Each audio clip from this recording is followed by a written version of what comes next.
Les amis, alors je vais vous parler aujourd'hui de plomberie un petit peu pour changer là, puisque pour ceux qui me suivent, ils savent que je construis une maison par moi-même et actuellement je suis en train de faire la chape à l'intérieur de la maison. Ok, donc il y a un certain nombre de tuyaux qui vont passer à l'intérieur de la chape, en dessous on va dire, voilà. Donc par exemple ici typiquement il y a le tuyau de DVC là, l'arrivée d'eau DVC qui est là. Et donc il y a des tuyaux qui vont être noyés dans la chape, quoi, voilà.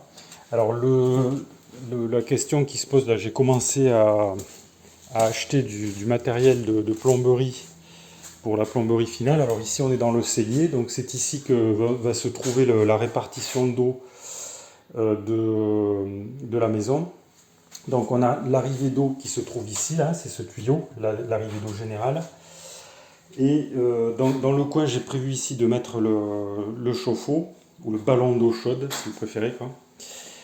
Et donc il va falloir mettre en place les nourrices. Alors les nourrices, de quoi s'agit-il? Ce sont, ou les collecteurs, ça s'appelle, on appelle ça indifféremment nourrices ou collecteurs. Ce sont des tuyaux en fait qui vont prendre l'eau au niveau du tuyau général, là, que vous voyez ici, et qui vont répartir l'eau dans les différents circuits d'eau de la maison, dans les différents réseaux d'eau de la maison.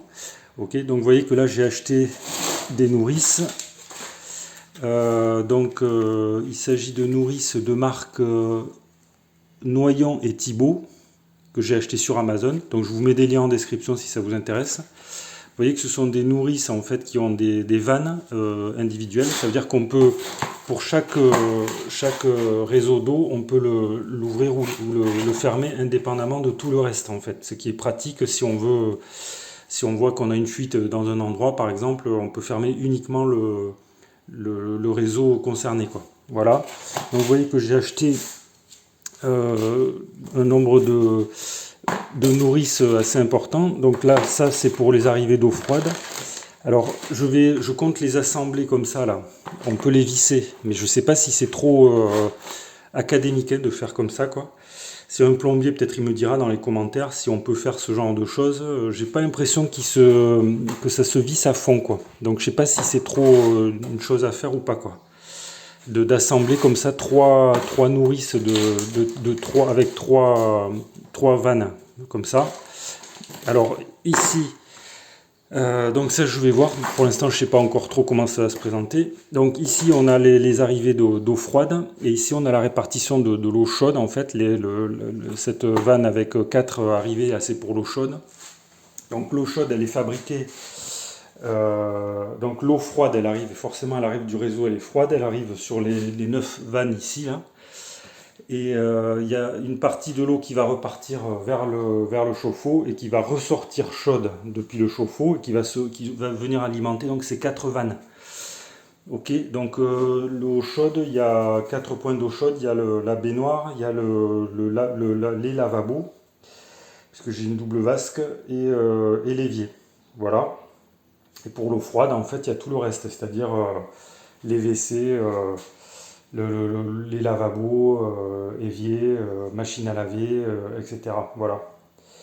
Alors vous voyez que au niveau des tuyaux, donc là, tout ça en fait, bon c'est un peu le bazar là.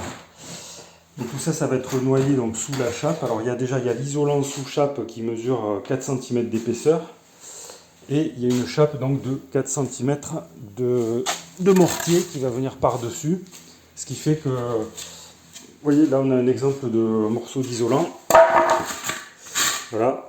Donc les tuyaux ils vont venir comme ça au sol, donc il faut les fixer. Et alors la question qui se pose, c'est où est-ce que je mets en place les nourrices, en fait, donc la répartition de l'eau. Eh bien j'ai l'intention de les installer ici, là, à peu près à ce niveau-là, puisqu'il y aura le chauffe-eau ici. Donc les nourrices, je vais les fixer au mur ici, et par conséquent, pour préparer la chape, il faut que je fasse arriver mes tuyaux à peu près ici, comme ceci. Donc je sais pas trop comment je vais m'y prendre, mais vous voyez un peu puisqu'on on peut faire bouger ces tuyaux un petit peu. Ce sont des tuyaux en PER. Dans une certaine mesure, on peut les caler plus ou moins, quoi. Mais je sais pas trop, une fois que la chape sera faite, dans quelle mesure je pourrais les décaler, quoi. Voilà, donc c'est pour ça qu'il faut prévoir la chose à l'avance, quoi, en amont. Donc voilà les amis, donc si vous avez des remarques, des questions ou des commentaires, vous pouvez les faire dans le fil de discussion sous la vidéo. Je suis preneur, notamment s'il y a des plombiers, quoi, qui me diront peut-être comment ils voient la chose. Et donc si ça vous intéresse, donc ben, abonnez-vous, comme ça vous verrez un peu la suite du chantier. Vous pouvez cliquer sur le pouce j'aime si ça vous a intéressé. Je vous remercie pour votre attention et je vous dis à bientôt pour de nouvelles vidéos.